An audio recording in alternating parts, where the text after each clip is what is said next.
কল্যাণীতে বাজি কারখানার মালিক খোকন বিশ্বাসের বাড়ির ছাদ থেকে বাজি উদ্ধার করলো বোম স্কোয়াড।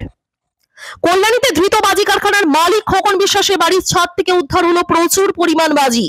সিআইডির বোম স্কোয়াড এদিন ঘটনাস্থলে আসে, বেশ কিছু নমুনা তারা সংগ্রহ করে, একই সাথে বাড়িতে বিভিন্ন জায়গায় তল্লাশি চালায়। তল্লাশিতে প্রচুর বাজি উদ্ধার হয় বাজি কারখানার মালিক খোকন বিশ্বাসের ছাদ থেকে। উদ্ধার করে দমকল বিভাগ সেগুলোকে জল দিয়ে নিষ্ক্রিয় করে। ঘটনার পর গোটা এলাকায় একেবারেই থমথমে। বাজি কারখানায় বিস্ফোরণের ফলে ইতিমধ্যে মৃত্যু হয়েছে 4 জনের। ঘটনায় আরো আহত একজন হাসপাতালে চিকিৎসাধীন। ইতিমধ্যে পুলিশ প্রশাসনের ওপর এক রাশ ক্ষোভ উপড়ে দিয়েছেন স্থানীয় বাসিন্দারা। জনবহুল এলাকায় কিভাবে বাজি কারখানা করতে পারে তা নিয়ে তুলছে প্রশ্ন। কল্যাণী রপ্তলা এলাকায় আরো এরকম অবৈধ বাজি কারখানা রয়েছে বলে স্থানীয় বাসিন্দাদের দাবি।